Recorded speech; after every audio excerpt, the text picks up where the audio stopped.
Hi, I'm Matthew Phifer with MattPhiferCoaching.com, and this is my YouTube channel. And on this channel, I answer people's questions that they submit to Just Ask Matt at MattPhiferCoaching.com. That is my email. If you would like for me to answer any emails on here, I would certainly love to. Once again, it's Just Ask Matt at MattPhiferCoaching.com.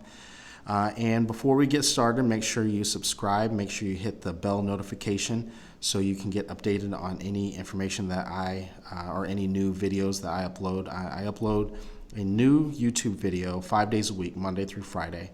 So if you need help with a narcissist in your life, whether it's a workplace dynamic, romantic relationship, a parent, really doesn't matter. Just submit it to Just Ask Matt at MattPhiferCoaching.com, and I would love to answer any emails. Just keep in mind that it might take me a little bit to cycle through to yours.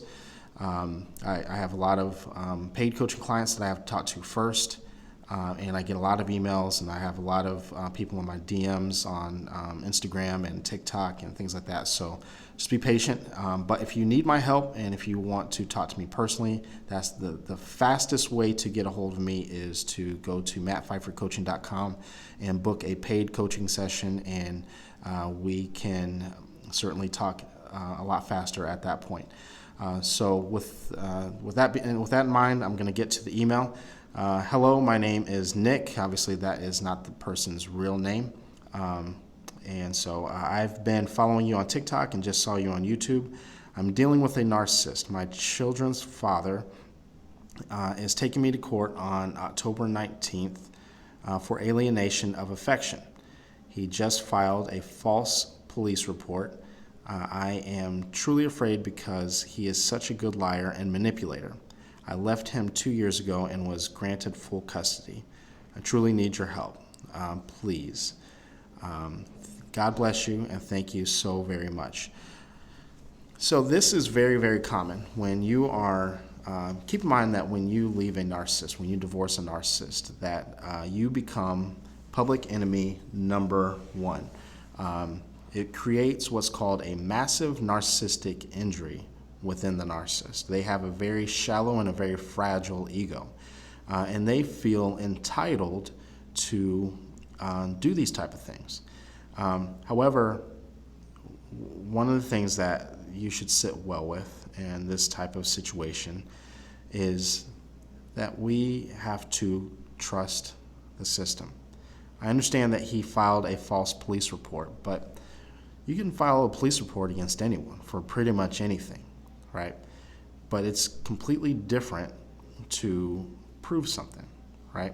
And when we're in it, we're in the middle of this battle with a narcissist, it feels like, so just like what this person said, that they're such a good manipulator and liar. When you're in it, they are. When you're in court, you have to prove things, and you have to prove things that are true, right? And a lot of it, especially if we're going to be disrupting a child's consistency. When you've had the children for 2 years, it's a lot of consistency for you to have full custody. It's going to be a lot to prove. That's going to be a large uphill battle. So unless there's something pretty significant, it's going to be very difficult. Even if he had a great lawyer, right? We have to prove it, right? So what I tell my clients in situations like this, and keep in mind, a narcissist, anyone can take anyone to court pretty much for anything, right? You can say what you want, but to actually prove it in court, it's a completely different story. So what I talk to my clients about is that when we're dealing with a narcissist and they get pissed off about something, they threaten to take us to court, or maybe in this situation, they actually do take us to court.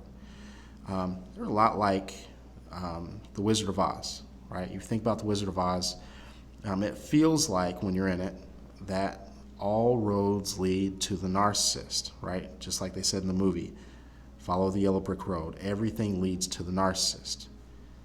Well, when Dorothy in that movie got to the wizard, what happened?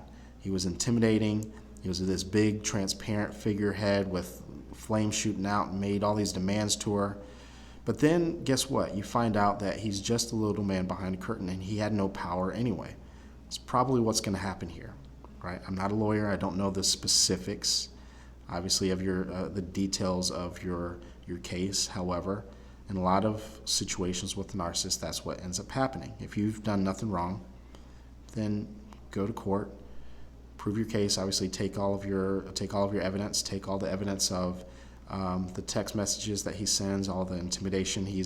One of the things that I would be very careful of is the days and weeks leading up to your court case. He's going to escalate his behavior to try to get reactive abuse from you, right? To try to get you to say or do something that would prove his case. So I would remain calm, keep low contact, right? Make sure you're following the court order and listening to your lawyer. But aside from that, like I said, 2 years of you having full custody, it's going to be really difficult for him unless he has a strong case. Courts don't like, judges don't like disrupting a child's consistency. So keep that in mind. So with that being said, if you guys have questions for me, if you'd like to book a paid coaching session with me, you're more than welcome to. Just ask mattpfeiffercoaching.com. If you would like for me to answer an email on here, if you have a question for me, send it to justaskmatt@mattpfeiffercoaching.com. You can follow me on Instagram. You can follow me on TikTok. And I have a Facebook support group called Wounded Healers. All of that is in the description. And until then, I will talk to you later.